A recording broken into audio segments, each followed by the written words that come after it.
If your HP ProOne 440 all-in-one is stuck on a black or blank screen after powering on, this tutorial covers the repair steps that resolve the most common startup issues. We will use Windows recovery, troubleshoot boot prompts, repair Windows, and get your system running again. A lot of errors pertain to this problem, and we're going to go ahead and jump into what should hopefully be a pretty straightforward process, guys. And we're going to go ahead and jump right into it. First thing I'd recommend doing would be to actually go ahead and boot to the troubleshooting utility on Windows 11. So if you do a hard power off 3 times in a row, Windows should automatically attempt to launch the startup repair utility. And if it doesn't find anything, it will give you the option to select advanced settings, in which case it will take you to a screen that looks like this. Now, if it does not take you to a screen that looks like this, or you're unable to get to that, you can also download the Windows 10 Media Creation Utility, or Windows 11. They probably will make a creation utility for Windows 11 at some point. And it doesn't really matter, you can actually run the Windows 10 utility on Windows 11 as far as I'm aware. And you should be able to run the troubleshooting utilities built in within it. So you just would go ahead and download it to an ISO file and then burn it to a DVD or USB. It'd have to be about 4 gigabytes or more. It couldn't be a small USB flash drive, and it couldn't be a CD. It'd have to be a DVD. And then you boot your computer from it. So depending on the computer manufacturer, you'd have to tap a different key on your keyboard in order to launch that menu, in order to select what boot drive you want to go off of. So it could be anything between the escape key, F2, F8, F12, for example, and those are the function keys on the top of your keyboard. So you may have to just do a little bit of trial and error. Shouldn't take you more than a couple minutes. Googling it would probably be best before you even begin. But anyway, we're ready to go ahead and jump right into it. So we're on the choose an option page. So these will look very similar whether you're booting from it directly within Windows itself, or if you're plugged in a USB flash drive with the media creation utility installed and you selected the recovery option. So when you are setting up your Windows 11 installation or Windows 10, depending on the drive you're using, there should be an option to repair your computer in the bottom left corner of the dialog window, one of the first screens that comes up. You go ahead and select that, and then it would take you to a troubleshooting screen like you see here. And you want to go ahead and select troubleshoot, reset your PC, or see advanced options. And then there are going to be a whole bunch of options in here that we're going to explore in today's video. The first one, we're going to actually go underneath advanced options and then select startup repair, fix problems that keep Windows from loading. So go ahead and select that first.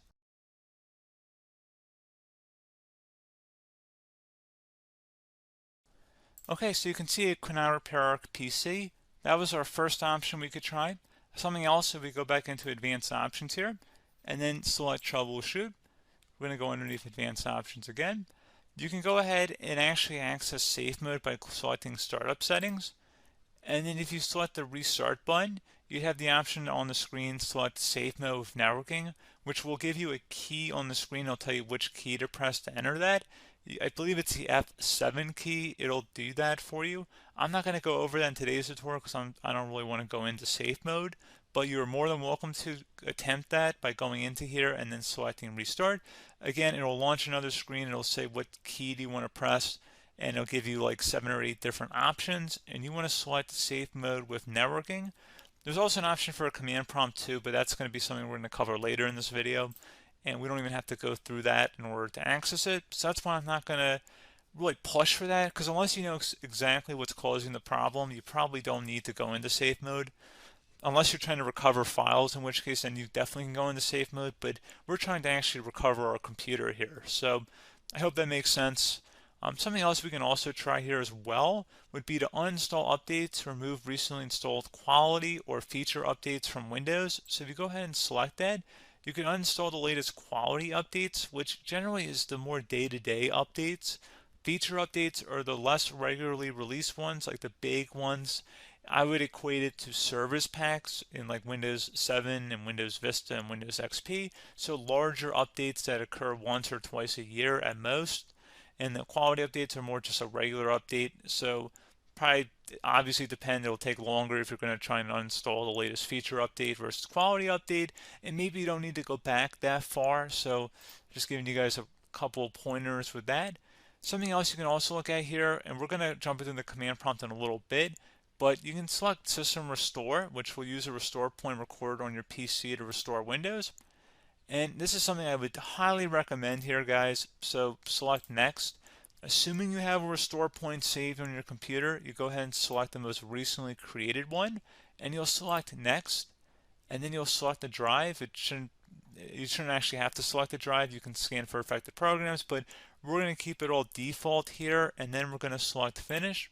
So once started, System Restore cannot be interrupted. Do you want to continue?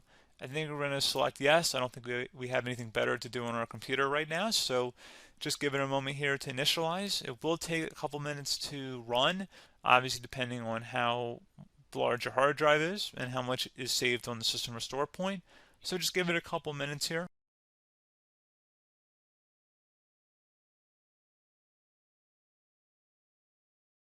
Okay, so you can see the system has been restored successfully.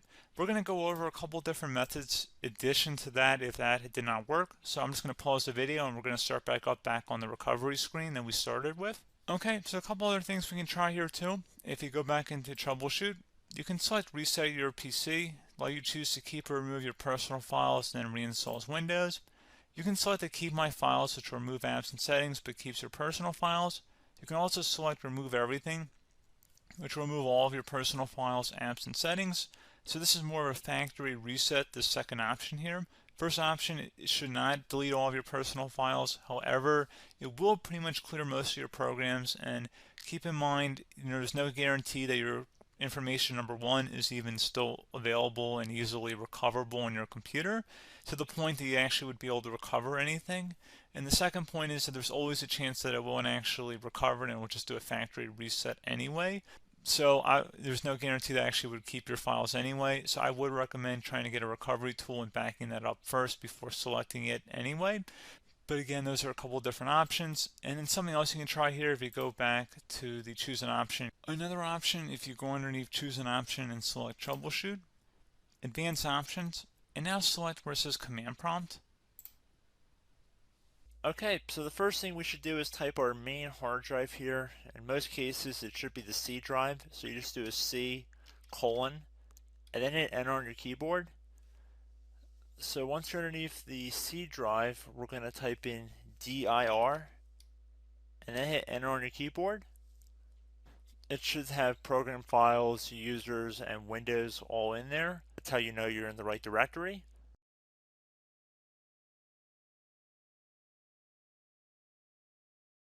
In some cases, it might be the D drive as well, so just keep that in mind.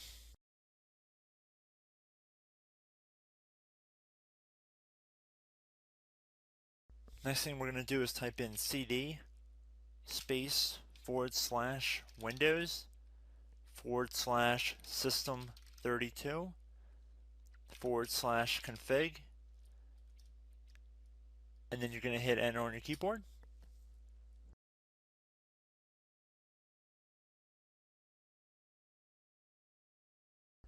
So now you're going to type md space backup. If you've seen other tutorials, it might also say to put down md backup.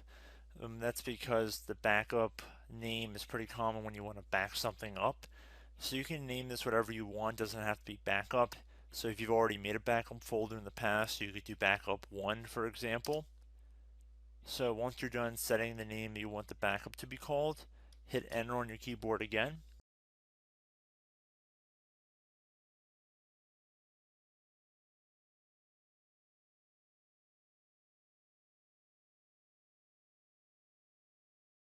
At this point you want to type copy, C-O-P-Y, space, then you want to do the star symbol above the 8 key, then do a period or a dot, whatever you want to call it, then another star sign, and then another space, and then type backup, and then hit enter on your keyboard.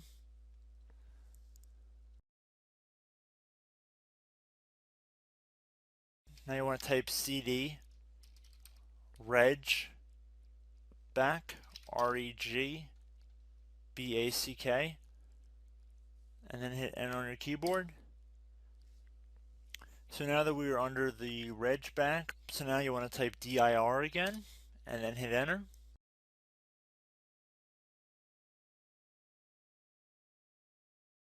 So now at this point we're going to type copy again. So copy, space, star sign, dot, another star sign, space, and then 2 dots. So we're going to type copy, space, star sign, dot, sign, star sign, dot, dot, and then hit enter on your keyboard again. So for overwrite, you want to overwrite all. So type A on your keyboard, so capital A, and then hit enter on your keyboard.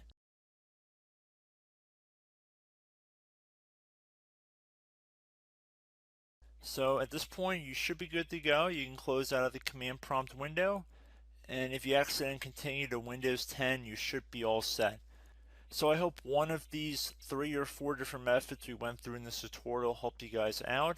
Again, I'm not sure if you guys heard me earlier, but try to go back into your safe mode if possible and uninstall any programs you know might be conflicting with the Windows startup if you can get into safe mode. So just keep that in mind. Something very simple like that could be blocking up everything. So again, I hope this tutorial helped you guys out, and I will catch you in the next tutorial. Goodbye.